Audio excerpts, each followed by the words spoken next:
on being discriminated against. People are engaged in different kind of work like teaching, carpentry, pottery, weaving, fishing, farming etcetera to earn a livelihood. Livelihood का मतलब होता है आजीविका या रोजी रोटी। ठीक है, तो लोग जो है कि डिफरेंट टाइप के वर्क में इंगेज हैं, जैसे कि teaching, carpentry, pottery, weaving, fishing और फार्मिंग फार्मिंग ठीक है, इसी प्रकार के लोग बहुत सारे कामों में इंगेज हैं अपनी आजीविका को चलाने के लिए। However certain kinds of work are valued more than others. However क्या होता है कि कुछ कामों को, कुछ टाइप के जो काम होते हैं उनकी कम वैल्यू दी जाती है अदर कामों से। ठीक है, यानी कि कुछ वर्क्स ऐसे हैं जिसकी वैल्यू जो है कि कम दी जाती है comparison than other works. Activities like cleaning, washing, cutting hair, picking garbage are seen as tasks that are of less value and people who do this work are seen as dirty or impure। impure मतलब अशुद्ध।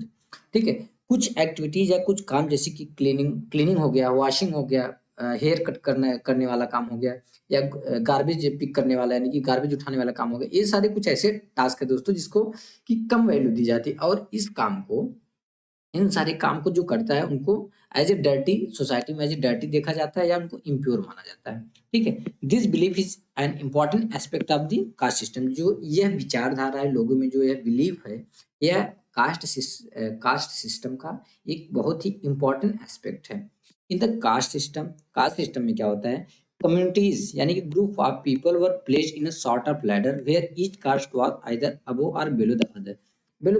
तो क्या होता है कि caste system में क्या होता है, जो कम्युनिटीज होती हैं या ग्रुप्स ऑफ पीपल होते हैं, कम्युनिटीज में क्या होते हैं, बहुत सारे मतलब कि बहुत सारे लोग होते हैं। ठीक है, तो कम्युनिटीज को क्या करते हैं कि उसमें एक शॉर्ट कम्युनिटीज जो है एक सॉर्ट ऑफ लैडर में रखा जाता है, यानी कि एक लैडर है। ठीक है, तो इसी स्टेप के कुछ कास्ट जो है इसके ऊपर आते हैं, कुछ जो है इसके नीचे आते हैं, यानी कि where each caste was either above or below the other, यानी कि जहाँ पे हर कास्ट किसी एक कास्ट के ऊपर है या तो नीचे है।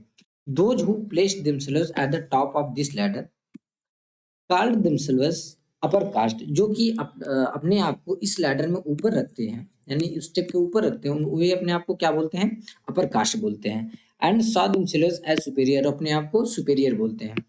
The groups who were placed at the bottom of the ladder were seen as unworthy and called untouchables। और जो लोग उस लैडर के नीचे वाले हिस्से पर रहते हैं उनको क्या बोलते हैं, उनको अनवर्दी बोलते हैं, और उनको क्या बोलते हैं, अनटचेबल बोलते हैं। ठीक है, यानी कि जो उस सॉर्ट ऑफ लैडर जो होता है उस स्टेप के जो ऊपर रहते हैं वे अपने आप को बोलते हैं कि हम सुपीरियर हैं, और अपने आप को upper caste as a upper caste देखते हैं। और जो उस लैडर के नीचे स्टेप के नीचे रहते हैं वे अपने आप को एज ए अनवर्दी देखते हैं और अनटचेबल बोले जाते हैं।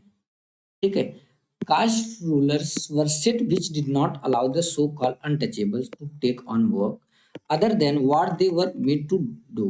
तो दोस्तों क्या होता है, कास्ट सिस्टम में जो कास्ट रूल्स होते हैं ना, वे जो अनटचेबल लोग होते हैं उनको दिए गए काम के अलावा और कोई काम करने की परमिशन नहीं थी।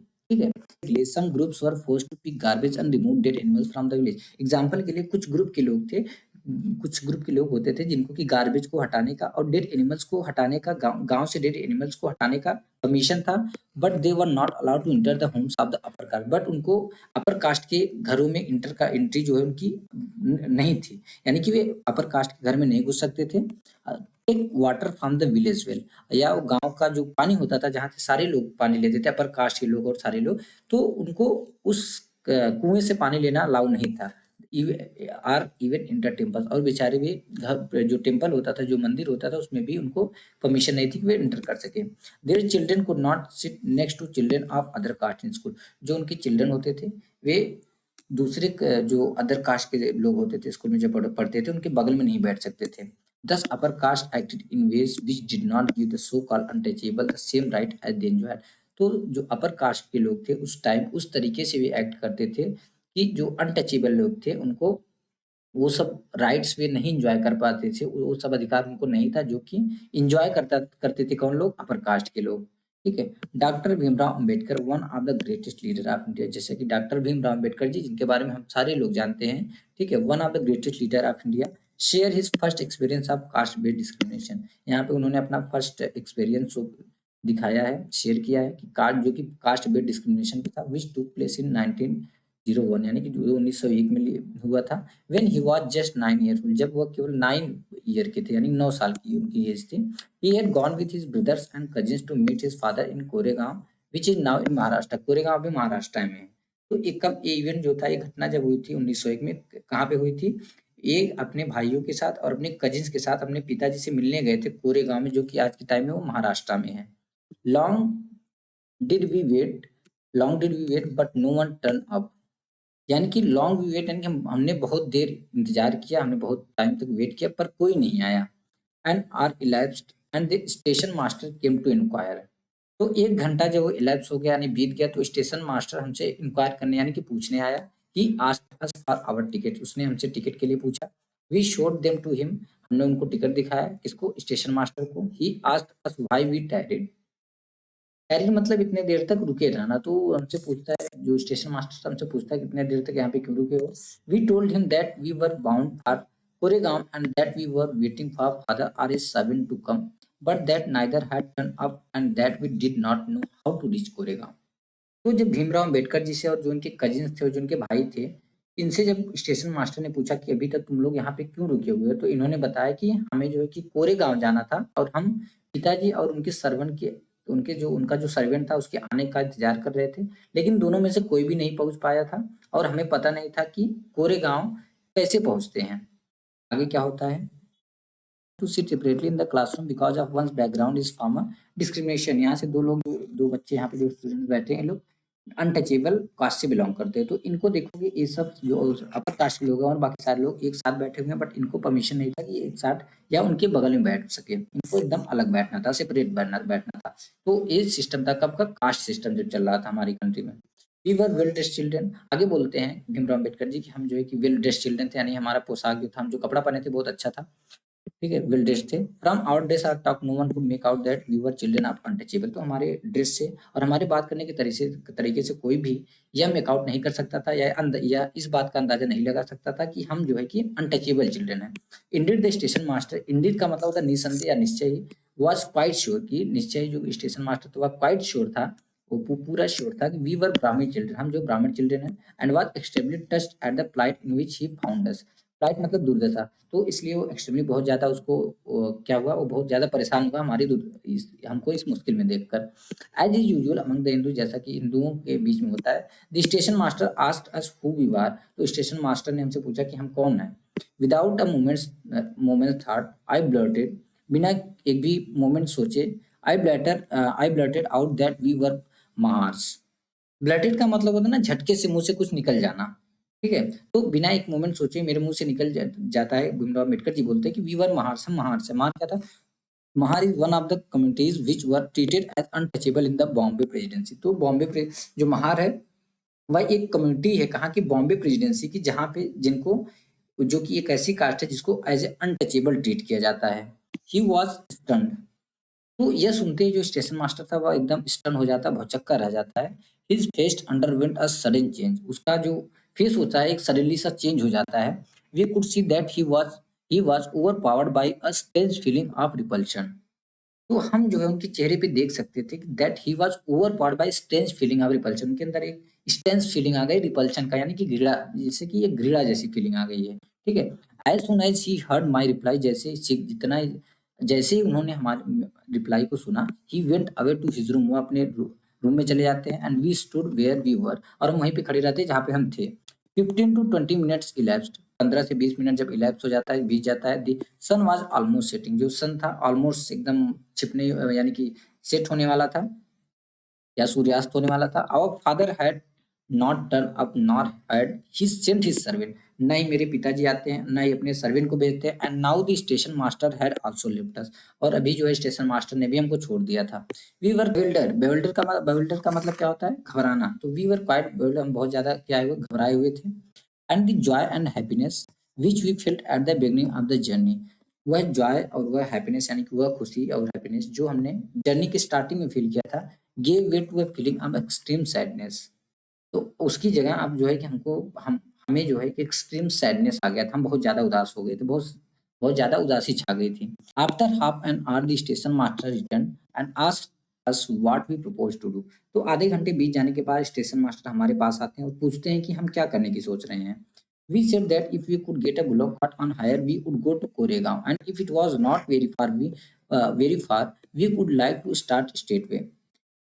तो जब स्टेशन मास्टर हमसे पूछते हैं तो हमने कहा कि अगर हमें किराए पर यानी कि हायर पर बिलो कार्ट मिल जाती, बिलो कार्ट मतलब बैलगाड़ी मिल जाती, तो हम कोरेगांव जा सकते थे। अगर कोरेगांव ज़्यादा दूर नहीं तो हम स्टेटवे यानी कि फॉरेन निकलना चाहते थे।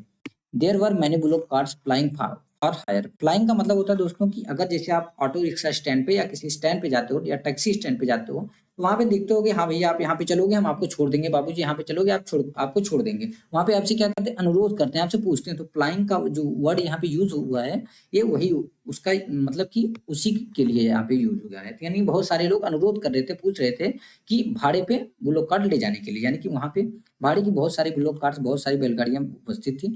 But my reply to the station master that we were Mahars had gone round among the cartmen and not one of them was prepared to suffer being polluted and to demand himself carrying passengers of the untouchable classes. तो आखिर में जब इतना बैलगाड़ियां थी वो जा क्यों नहीं रही थी, बुलोक कार्ट क्यों नहीं जा रहे थे? क्योंकि जैसे ही यानी कि आगे बोलते हैं जैसे ही मैंने स्टेशन मास्टर को जवाब दिया था कि हम महार हैं, तो उसका पता सबको चल गया था, ठीक है। और कोई भी बुलोक कार्ट का यानी कि जो बुलोक कार्ट को ऑपरेट करते थे, कोई भी अनटचेबल क्लासेस की पैसेंजर को ले जाकर अपने आप को पॉल्यूटेड और नीचा नहीं बनाना चाहता था।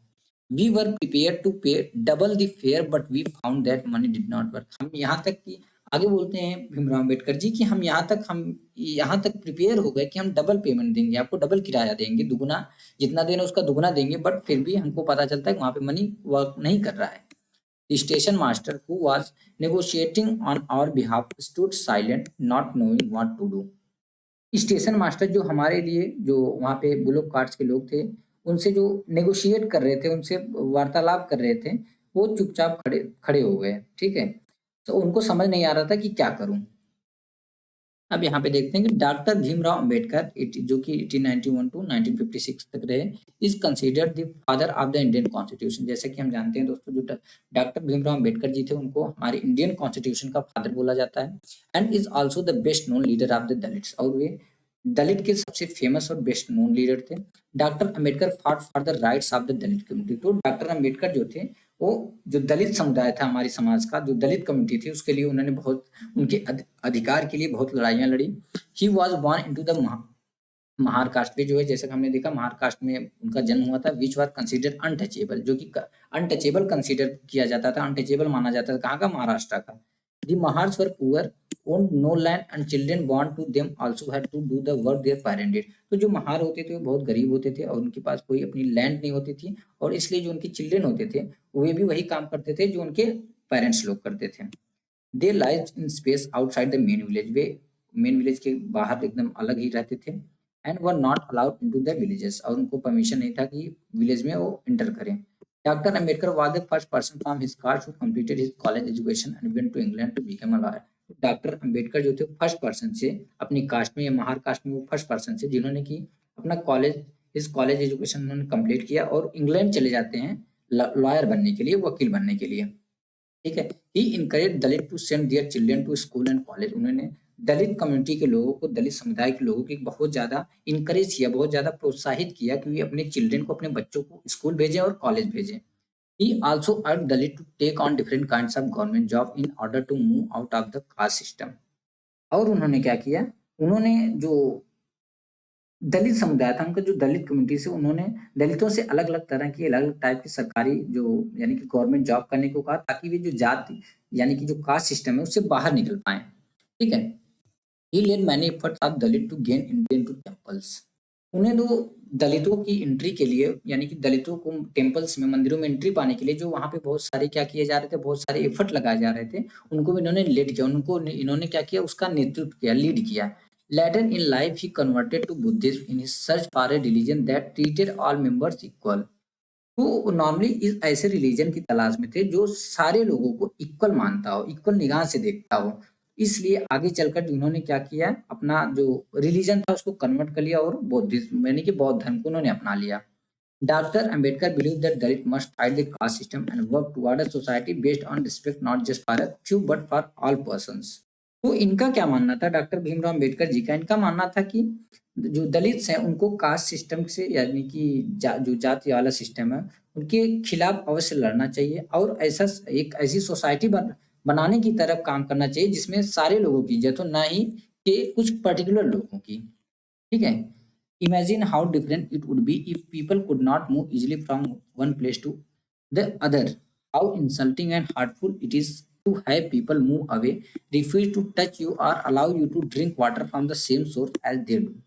यानी कि आप इमेजिन करके देखिए कि यह कितना ज़्यादा मुश्किल होगा कि अगर लोगों को एक जगह से यानी कि एक प्लेस या एक जगह से दूसरी जगह ना जाने दिया जाए। यह कितना इंसल्टिंग और दुखदाई होगा कि अगर लोग आप आपसे दूर-दूर रहें। अगर आप सोचो ना कितना ज़्यादा इंसल्टिंग होगा ये आपने के लिए या इंसल्टिंग यानी कि आप के लिए कितना ज़्यादा अपमानजनक होगा और दुःख भरा होगा कि अगर लोग आपसे दूर-दूर रहें, आपको छूने से मना करें और यहाँ तक कि आपको पानी ना पीने दें। ठीक है? This small incident shows how a simple task of going from one place to another in a cart was not available to the children, even though they could pay the money. अब जैसे एक छोटा सा incident जो small ये छोटा सा जो इंसिडेंट है, यह शो करता है कि एक जो सिंपल टास्क है यानी कि एक प्लेस से दूसरे प्लेस यानी कि एक जगह से दूसरी जगह जाने का जो किसी एक कार्ट के द्वारा, एक गाड़ी के द्वारा जो एक सिंपल टास्क है, यह उन चिल्ड्रन के लिए नहीं अवेलेबल था जो कि पैसे भी पे कर सकते थे। All the cart men at the station refuse to take the children. जितने भी कार्ट के मैन थे यानी जितने भी गाड़ी चालक थे वहां पे सारे के सारे लोग रिफ्यूज कर देते हैं कि उन बच्चों को नहीं लेके जाएंगे। दे acted in a discriminatory manner. उन्होंने एक एज ए डिस्क्रिमिनेटरी मैनर जो है कि वहां पे एक्ट किया। So clearly as this story shows us, caste based discrimination is not only limited to preventing Dalits from undertaking certain economic activities, but it also denies them the respect and dignity given to others। तो इस story से हमें क्या पता चलता है या story हमको क्या शो करती है? बताती है कि जो कास्ट पर आधारित जो डिस्क्रिमिनेशन था वो न केवल दलितों को कई एक्टिविटीज़ से वंचित रखता था, बल्कि वह उन्हें रिस्पेक्ट और डिग्निटी भी नहीं मिलने देता था। यानी कि जो रिस्पेक्ट था, यानी कि जो सम्मान था, जो डिग्निटी जो उनका गौरव था, वो भी नहीं मिलने देता था जो कि दूसरों को मिलता था। ठीक है? Striving for equality. स्ट्राइविंग का मतलब होता है संघर्ष यानी कि इक्वलिटी के लिए संघर्ष। The struggle for freedom from British rule also included within it the struggle of large groups of people who not only fought against the British but also fought to be treated more equally. तो जो British के rule से freedom पाने के लिए यानी कि British के शासन से जो आजादी पाने के लिए जो संघर्ष किया गया था उसमें इक्वलिटी के बिहेवियर के लिए भी संघर्ष किया गया था। ठीक है? Dalits, women, tribals and peasants fought against the inequality they experienced in their lives। तो उस टाइम पे जो दलित थे, जो वुमेन थे, जो ट्राइबल पीपल थे और जो पीजेंट्स थे, उन्होंने भी बहुत ही इनइक्वालिटी के अगेंस्ट में लड़ाई लड़ी थी, जो कि अपनी लाइफ में भी एक्सपीरियंस कर रहे थे। As pointed out earlier, many Dalits organized themselves to gain entry into temples। जैसे कि पहले भी हमने बात किया था, एज़ पॉइंटेड आउट अर्लियर हमने पॉइंट आउट किया था कि जो बहुत सारे जो दलित की कम्युनिटी थी, बहुत सारे दलित के ऑर्गेनाइजेशन था, जिन्होंने टेम्पल में एंट्री पाने के लिए संघर्ष किया था। Women demanded that they should have as much a right to education as men did. तो बहुत सारी वुमेन्स थी, उन्होंने भी डिमांड किया था, उनको भी राइट टू एजुकेशन यानी शिक्षा का अधिकार उनको भी उतना है जितना कि मैन के पास है, उतना होना चाहिए। ठीक है? यानी कि जितना आदमी लोग के पास, मेन के पास जितना पढ़ने का अधिकार है, उतना हमारे पास भी होना चाहिए। Peasants and tribals fought to release themselves from the grasp of the money lender। Peasants और जो ट्राइबल लोग थे उन्होंने जो लड़ाई लड़ी किस लिए कि ताकि वे जो मनी लेंडर का ग्रैप्स है यानी जो मनी लेंडर के ग्रेस में यानी कि उनके जो चंगुल में बजे हुए हैं उनसे वो रिलीज हो जाएं and the high interest they were charge. और जो मनी लेंडर उन पे हाई इंटरेस्ट रेट चार्ज कर रहा था उसके लिए उन्होंने लड़ाई लड़ी थी। ठीक है? When India became a nation in 1947, जब इंडिया एक नेशन बनता है 1947 में, our leaders too were concerned about the different kind of inequalities that existed। तो जो हमारे लीडर्स थे दोस्तों उस टाइम के लिए बहुत ज्यादा चिंतित थे, कंसर्न थे कि जो उस टाइम डिफरेंट टाइप की जो इनइक्वलिटीज एग्जिस्ट कर रही थी उसके बारे में भी वे बहुत ज्यादा कंसर्न थे। Those who wrote the constitution of India, way leader जिन्होंने इंडिया का कॉन्स्टिट्यूशन लिखा, a document that let out the rules by which the nation would function. Constitution का एक ऐसा डॉक्यूमेंट है जो कि ये रूल्स लेड आउट करता है, ये रूल्स तैयार करता है, बताता है जिसके हिसाब से जो है हमारा नेशन जो है काम करता है। Were aware of the ways in which discrimination had been practiced in our society and how people had struggled against this। ठीक है? यानी कि जो लीडर्स लोग थे जिन्होंने कॉन्स्टिट्यूशन लिखा था या जिन्होंने कॉन्स्टिट्यूशन प्रिपेयर किया था वे इस बात से भी अवेयर थे, ये इस बात की भी जानकारी थी उनको कि जो डिस्क्रिमिनेशन है हमारी कंट्री में, हमारी सोसाइटी में किस प्रकार प्रैक्टिस हो रही है, यानी जो डिस्क्रिमिनेशन हमारी सोसाइटी में and how people had struggle against this. और जो लोग हैं इसके अगेंस्ट में कितना स्ट्रगल कर रहे थे। Many leaders of these struggles such as Dr. Ambedkar had also fought for the right of the Dalits। तो बहुत सारे leaders of this in struggles के बहुत सारे लीडर जैसे कि डॉक्टर भीमराव अंबेडकर जी, ये क्या किए थे, दलितों के राइट्स के लिए, दलितों के अधिकार के लिए लड़ाई लड़े थे, स्ट्रगल किए थे। So these leaders set out a vision, इसलिए इन जो लीडर्स थे इन्होंने एक सेट विजन सेट आउट किया and goals in the constitution to ensure that all people of India were considered equal. ठीक है, तो इसीलिए ये जो लीडर थे इन्होंने एक विजन और गोल सेट आउट किया कॉन्स्टिट्यूशन में, ताकि जो कि यह इंश्योर कर सके कि all the people of India were considered equal, इस इंडिया के सारे लोग इक्वल कंसिडर किए जाए। This equality of all person is seen as a key value that unite us all as Indians. जो इक्वलिटी ऑफ ऑल पर्सन यानी सारे लोगों की जो इक्वलिटी है या जो समानता है उसको एज ए की वैल्यू माना गया है, जो कि हम सारे इंडियंस को एक इंडियंस को क्या करता है, यूनाइट करता है। Everyone has equal rights and opportunities, सारे लोगों के पास, इंडिया में सारे लोगों के पास इक्वल राइट्स हैं, इक्वल अधिकार हैं और इक्वल अपॉर्चुनिटीज हैं। ठीक है, untouchability is seen as a crime, और यहाँ पे अनटचेबिलिटी जो है एज ए, इसका अनटचेबिलिटी को क्राइम माना जाता है and has been legally abolished by law, और यह लीगली अबोलिश किया गया, खत्म कर दिया गया लॉ के द्वारा। ठीक है, यानी कि अगर कानूनी रूप से जो डिस्क्रिमिनेशन है वो खत्म कर दिया गया है। People are free to choose the kind of work they wish to do, तो लोग जो है अभी फ्री हैं, वे अपने हिसाब से जिस काम को वे करना चाहते हैं वे चूज कर सकते हैं। Government jobs are open to all people, जो गवर्नमेंट जॉब है, जॉब्स हैं वो सारे लोगों के लिए खुले हैं। इन एडिशन, इसके अलावा the constitution also place responsibility on the government to take specific step to realise this right to equality for poor and other such marginal communities. ठीक है, इसके अलावा जो हमारा कॉन्स्टिट्यूशन है वो जो गवर्नमेंट है उस पे उसके ऊपर एक रिस्पॉन्सिबिलिटी रखती है, क्या कि जो भी पुअर लोग हैं, जो गरीब लोग हैं और जो मार्जिनल कम्युनिटीज के लोग हैं उनको समानता का राइट जो है, समानता के अधिकार के फायदे दिलवाने के लिए स्पेसिफिक स्टेप ले। ठीक है, the writers of the constitution also said that respect for diversity was a significant element in ensuring equality। यानी कि जो कॉन्स्टिट्यूशन के राइटर्स हैं उन्होंने ये भी कहा कि जो डाइवर्सिटी का रिस्पेक्ट करना इक्वलिटी को इंश्योर करने का एक सिग्निफिकेंट एलिमेंट है। ठीक है, they feel that people must have the freedom to follow their religion, उन्होंने उनको महसूस हुआ, उनको क्या महसूस हुआ कि that people must have the freedom to follow their religion, speak their language, celebrate their festival and express themselves freely. वो जो कॉन्स्टिट्यूशन के राइटर थे उनको और यह महसूस हुआ कि जो लोग हैं उनको फुल फ्रीडम है उनका रिलीजन, उनको अपना रिलीजन फॉलो करने का, उनको अपनी भाषा बोल लैंग्वेज को बोलने का या भाषा को बोलने का, अपना फेस्टिवल सेलिब्रेट करने का और अपने आप को एक्सप्रेस करने का, फ्रीली एक्सप्रेस करने का उनका क्या है, अधिकार है, फ्रीडम है, आजादी है। This said that no one language, religion और festival should become compulsory for all to follow.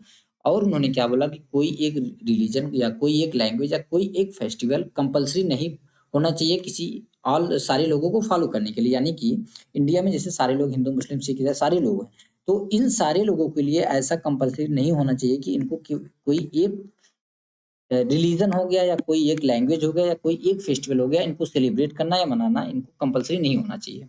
ठीक है, दे सेड, उन्होंने बोला that the government must treat all religions equal, उन्होंने बोला कि गवर्नमेंट को सारे रिलीजन्स को इक्वली ट्रीट करना चाहिए। ठीक है, देयरफॉर, इसलिए India become a secular country where people of different religions and faith have the freedom to practise and follow their religion without any fear of discrimination. तो इसलिए क्या हुआ कि जो इंडिया था हमारा क्या बना, एक सेक्युलर कंट्री बना गया जहाँ के सारे लोगों को, लोग सारे लोग यानी people of different religion and faith, यानी कि डिफरेंट रिलीजन और फेथ के लोग हैव द फ्रीडम, उनको आज़ादी होती है ताकि वे डिफरेंट टाइप के रिलीजन को प्रैक्टिस कर सके और उसको फॉलो कर सके बिना किसी डिस्क्रिमिनेशन के डर के। ठीक है, this is seen as an important element of our unity, इसको हमारे यूनिटी का एक इम्पॉर्टेंट एलिमेंट एज देखा जाता है। That we all live together and respect one other, कि हम सारे लोग एक साथ रहते हैं और एक दूसरे की रिस्पेक्ट करते हैं। दो these ideals are enshrined in our constitution, this chapter point out that inequalities exist even today। इंसान मतलब मौजूद होना। ठीक है, ये जो आइडियाज जो आइडल्स हैं ये सारे के सारे हमारे कॉन्स्टिट्यूशन में मौजूद हैं। दिस चैप्टर पॉइंट आउट, यह चैप्टर पॉइंट आउट करता है कि जो इनइक्वलिटी अभी भी वो आज भी एग्जिस्ट करते हैं। Equality is a value that we have to keep striving for. Equality एक क्या है, एक वैल्यू है जिसके जिसके लिए हमें निरंतर जो है क्या स्ट्रगल करते रहना होगा। ठीक है, and not something which will happen automatically. यह कोई ऐसी चीज नहीं है जो कि ऑटोमेटिकली होगा, ठीक है। यानी कि इक्वलिटी क्या है, यह एक ऐसी वैल्यू है जिसके लिए हमको लगातार संघर्ष करना पड़ेगा। यह कोई ऐसी चीज नहीं है जो ऑटोमेटिकली हो जाएगा। People struggles and positive action by the government are necessary to make this a reality for all Indians. तो यह इक्वलिटी जो है दोस्तों, इसको सारे इंडियंस के लिए रियल बनाने के लिए जो गवर्नमेंट है उसके पॉजिटिव एक्शन और लोगों का स्ट्रगल जो है बहुत ज़्यादा नेसेसरी है, यानी कि बहुत ज़्यादा ज़रूरी है। ठीक है? अब जैसे कि यहाँ पे देख सकते हैं, the first page of the constitution that clearly state that all Indians are entitled to equality of status and opportunity. ठीक है? ये डायरेक्टली दिखाता है कि सारे लोग, जो सारे इंडियंस हैं, वह क्या है, एंटाइटल्ड है टू इक्वलिटी और स्टेटस एंड अपॉर्चुनिटी के लिए। ठीक है? तो फाइनली दोस्तों हमने ये चैप्टर कंप्लीट कर लिया और आशा करता हूँ कि आपको भी यह चैप्टर समझ में आ गया होगा। तो मिलते हैं नेक्स्ट वीडियो में।